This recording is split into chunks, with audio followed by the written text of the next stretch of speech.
तांत्रिक बिघाडाचा मोनोला फटका. महिनाभरात दुसऱ्यांदा मोनोरेलचा खोळंबा. अधांतरी लटकलेले प्रवासी सुखरूप उतरले. बंजारा समाजाचा बीडमध्ये मोर्चा. बंजारांना हवाय आदिवासी आरक्षणात उपवर्गीकरण. मुंबईमध्ये पहाटेपासूनच जोरदार पावसाची हजेरी. शहरामध्ये अनेक ठिकाणी पाणी साचलं. परतीच्या पावसानं मुंबईकरांची उडाली दैना. तुम्ही तुमचं आयकर रिटर्न भरलं? आज आहे इन्कम टॅक्स रिटर्न भरण्याचा शेवटचा दिवस. वेळेवर रिटर्न न भरल्यास होणार दंड. वक्फ सुधारणा लागू होणार की नाही? सोमवारी सर्वोच्च न्यायालय अंतिम निकाल देणार. धार्मिक अस्तित्वासाठी मुसलमान न्यायालयात. नाशकात रस्त्याच्या कामामध्ये लुटालूट. गिरीश महाजन लक्ष देणार का? महायुतीच्या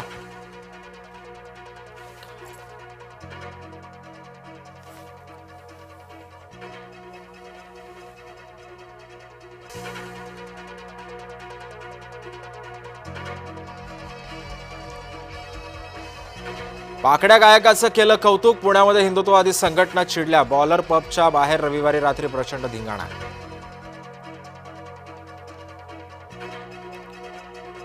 आचार्य देवव्रत आजपासून महाराष्ट्राचे प्रभारी राज्यपाल. राजभवनामध्ये मुख्य न्यायाधीश आराध्य यांच्याकडून शपथ.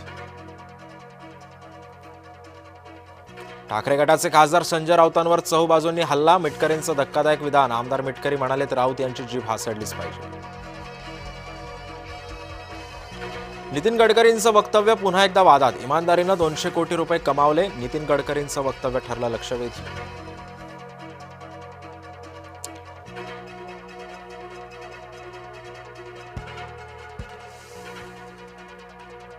नाशकात शरद पवार गटाचा मोर्चा. शेतकरी प्रश्नावर शरद पवार महायुतीला जाब विचारणार.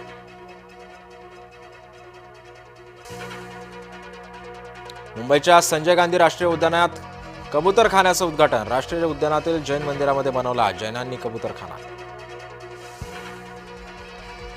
नाशकातल्या बैठकीमध्ये मराठी आपापसात भिडले. मराठा विद्या प्रसारक संस्थेच्या वार्षिक सभेत राडा तर मविप्रच्या खासगी विद्यापीठाचा मुद्दा ठरला वादाचा.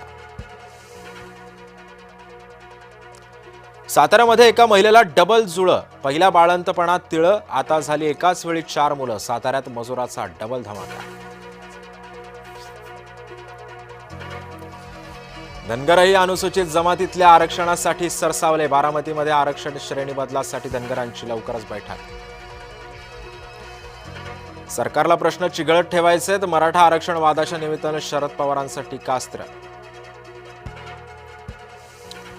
आरक्षणावरून दोन्ही बाजूनं राजकारण होतंय. समंजस नेत्यांनी समाजातील तेढ कमी करावा. मुख्यमंत्री फडणवीसांचं आवाहन.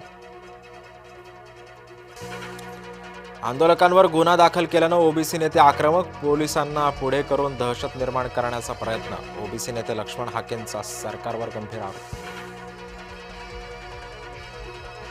महायुतीतून बाजूला करण्याचा प्रयत्न झाल्यास वेगळा विचार करू. भरत गोगावले यांचा महायुतीला इशारा.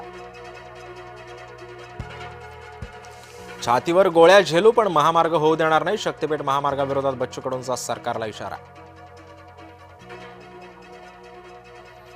लोकलच्या दरवाजात लटकत माथेफिरूची स्टंटबाजी. महिलांच्या डब्यामध्ये बाहेर लटकत स्टंटबाजी. विरार ते दादर लोकल दरम्यानची घटना. आसाममध्ये भूकंपाचे हादरे. भूतानपर्यंत गुवाहाटी इथं अनेक घरांचं नुकसान. भीषण पूरस्थितीमुळे आता पंजाबमधलं जनजीवन विस्कळीत. येवल्यातील मुस्लिम बांधवांच्या पूरग्रस्तांसाठी मदतीचा हात. जीवनावश्यक वस्तूंच्या गाड्या येवल्यातून पंजाबकडे रवाना.